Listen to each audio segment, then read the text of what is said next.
Hello friends, मार्च की एक सर्द सुबह नेशविल टेनेसी की सड़क के किनारे कुछ लोगों को एक सफेद कार पेड़ से टकराई हुई मिलती है। उनके द्वारा 112 पर कॉल करके पुलिस को सूचना दी जाती है।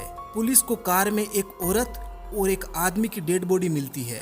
औरत का नाम था हॉली विलियम्स, उम्र 33 साल, खूबसूरत और महत्वाकांक्षी, जो एक ब्यूटी क्लिनिक में ब्यूटिशियन का काम करती थी। लेकिन उसकी जिंदगी में एक राज था जो वीडियो में आगे आपको पता चलेगा।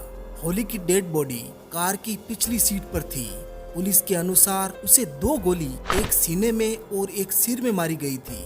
और आदमी का नाम था विलियम लेनवे या बिल, जो एक मैकेनिक था और हॉली का एक्स बॉयफ्रेंड भी था, जो कार की आगे की सीट पर बैठा था, जिसका सिर सीट पर टिका था और पांव ऊपर थे। पुलिस के अनुसार उसे सिर में गोली मारी गई थी, जो सिर फाड़कर आर पार हो गई थी। ये कहानी शुरू होती है 12 मार्च 2020 की रात से। हॉली अपने अपार्टमेंट में अकेली थी और बिल उससे मिलने आया था। हालांकि उन दोनों का रिलेशन बहुत टॉक्सिक था और बिल पर हॉली को पीटने का केस भी चल रहा था। उसके डर से हॉली ने अपने घर पर सिक्योरिटी कैमरे भी लगाए थे। पुलिस के अनुसार बिल ने ही हॉली का मर्डर किया था। शायद उसने पहले हॉली को गोली मारी, फिर खुद को शूट करके सुसाइड कर लिया होगा। लेकिन पुलिस की ये थ्योरी सही नहीं थी, क्योंकि कार में कोई भी गन नहीं मिली और ना ही आसपास। वीडियो को पूरा देखें, आपके होश उड़ जाएंगे।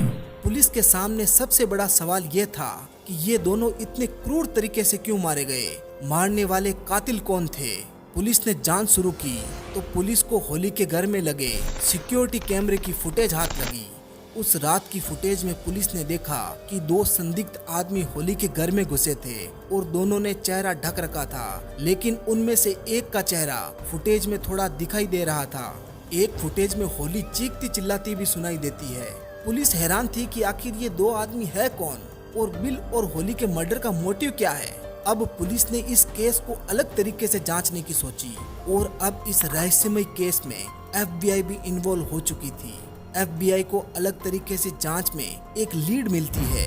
इस लीड में ये केस चला गया एक एस्कॉर्ट या कॉल गर्ल की ID पर, जिसका लोकेशन नेशविल टेनेसी ही था और वो ID थी लैला लव नाम से। अब यहाँ से ये केस दूसरा मोड़ लेता है। आप जरा ध्यान से सुनना। लैला लव की ID पर एक आदमी के बहुत मैसेज आ रहे थे और उस आदमी का प्रोफाइल नाम था जिमी ग्रीन।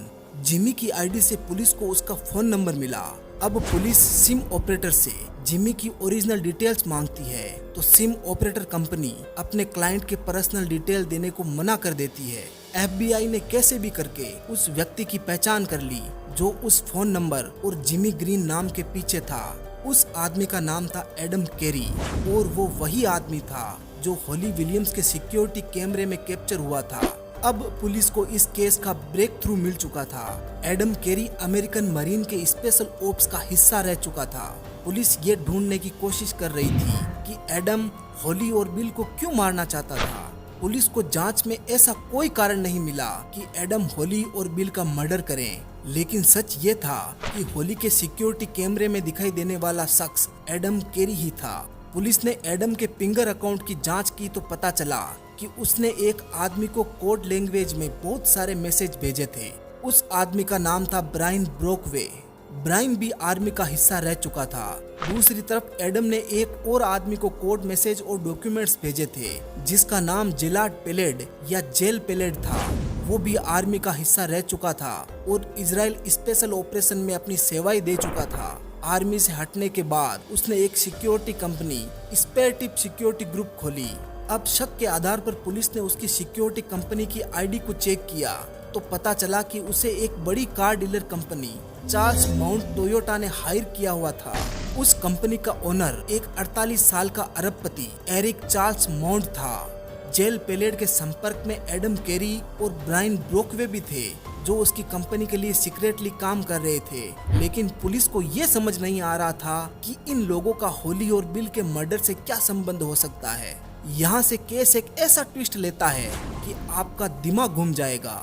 कड़ी से कड़ी जुड़ी तो पुलिस को पता चला कि अरबपति एरिक का बेटा नेशविल टेनेसी में पढ़ाई कर रहा था और वो अपने बेटे से मिलने अक्सर नेशविल जाया करता था और साथ में एरिक का उसी एस्कॉर्ट लाइला लव के साथ अफेयर चल रहा था। यानी एरिक अपने बेटे के बहाने से उसी एस्कॉर्ट लाइला लव से मिलने नेशविल टेनेसी जाया करता था। अब आपको ये जानकर बहुत हैरानी होगी कि लाइला लव और कोई नहीं बल्कि होली विलियम्स थी। अब होली के बॉयफ्रेंड बिल को एरिक और होली यानी लाइला लव के अफेयर का पता चल गया। उसने लाइला लव के अकाउंट को हैक कर लिया और उसके अरबपति क्लाइंट एरिक को मैसेज कर ब्लैकमेल करने लगा। वो उससे पैसे की डिमांड करता कि अगर एरिक ने पैसे नहीं दिए तो वो एरिक की शादी, फैमिली और बिजनेस को बर्बाद कर देगा।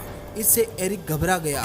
उसने सोचा कि ये प्रॉब्लम हमेशा के लिए सॉल्व करनी पड़ेगी। इसके लिए उसने स्पेयर सिक्योरिटी ग्रुप से प्रोफेशनल की हेल्प ली, जिसमें ये दोनों ट्रेंड प्रोफेशनल थे, एडम और ब्रायन। इनके बीच 7.5 लाख अमेरिकन डॉलर यानी करीब 6 करोड़ भारतीय रुपयों की डील हुई। उन सब ने मिलकर एक प्लान बनाया कि होली और बिल को एक साथ मार दिया जाए। एरिक को लगता था कि होली के इशारों पर ही बिल उसे ब्लैकमेल कर रहा है, लेकिन सच्चाई ये थी कि होली को ब्लैकमेलिंग के बारे में कुछ पता ही नहीं था। अब वो रात आई जिस दिन ये घटना घटी।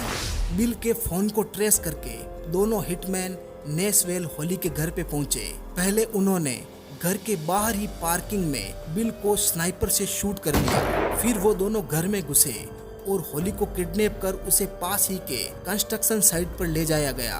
पहले उन्होंने उसके सीने पर गोली मारी, इससे वो मरी नहीं और तड़पती रही। फिर उन्होंने उसके सिर पर गोली मारकर ये खेल खत्म कर दिया। फिर उन्होंने होली को पीछे की सीट पर और बिल को आगे की सीट पर बिठाया। फिर उन्होंने उस कार को सुनसान सड़क के किनारे पे ले जाके छोड़ दिया और वहाँ से भाग निकले। एरिक ने अपने सीक्रेट अफेयर को छुपाने के लिए 2 लोगों की जान ले ली।